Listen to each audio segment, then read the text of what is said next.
It is a trend that has been going on since at least the 1960s, with the Cultural Revolution of that time. More and more the young people that attended the universities that had their worldview shaped by the hippie movement, the peace movement, the anti-Vietnam War movement. Those were people that were back then attracted to these ideas, talking about a global community, cultural relativism, that no culture or civilization could be considered to be in any way better than any other, that better functioning or more worth preserving. So these were people who later grew up, and in the 1970s and early 80s, they were already becoming the professors of the universities. And during the 60s, you had this divide where you had professors that, sure, often they were also left-wing themselves, but they would not weaponize their political views and try to transform the minds of their students and indoctrinate them, so to say. They were, this is a university, I have my views, you can have your views. Well, that's the whole essence of university, of course. Yes. And nowadays we have safe spaces. And you're not prepared to engage with me because we disagree. Because we disagree, my view is therefore not to be allowed to be spoken at all. I have to be cancelled, banned, whatever. Absolutely. And then you have that other view from the professor being shoved down the throat of every student. And anybody who voices dissent or a different opinion gets a failing grade often. So you have this silence that you could say goes on in universities, in which a lot of students, they know where these boundaries are that you cannot cross, even though they are not mentioned really in any documents or so. But you know, that there are just certain things you cannot say, or the repercussions will be severe. It's even more sinister because you now have cases where publishers don't publish books because junior staff start objecting. Yes, and junior staff who, by the way, probably have no knowledge of the outside world at all. And this is becoming an increasing problem. We also see it as it is starting to take over institutions from below.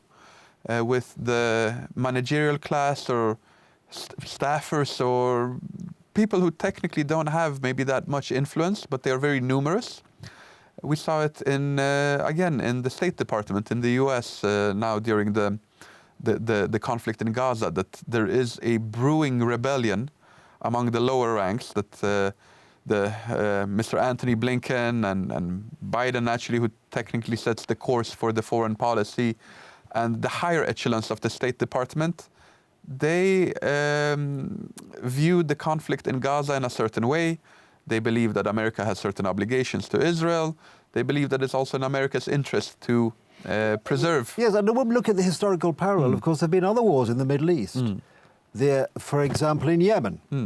Where are the marches for the poor people of Yemen who were being bombed by both sides? Where were the marches when folk in Syria, in the Syrian civil war? Where are the marches of protest against Egypt for not opening the gate to the Gaza Strip? And where are the protests now when Pakistan is turning around and saying to all the refugees from Afghanistan, go home? Yes. As Douglas Murray said, and I think Douglas Murray is one of the few who's brave enough to say what the many are thinking, said, OK, if they can do that, if it's OK for one Muslim country to say to their Muslim brothers, go, shouldn't we in Europe be doing the same? I mean, a very powerful argument, I think. Absolutely. I'm talking about people who are not prepared to toe the line, obviously. Yes. You know, the first generation of immigrants were jolly keen to be in Europe, worked hard, set up little businesses, corner shops, and hoped that their children would have a better life. And it's their children, emboldened, it seems, by the, well, poor education and the nonsense they get from social media, who are the ones who are rebelling and objecting. These protests are very interesting because, as you mentioned, when there is a Muslim state fighting a war against another Muslim state, or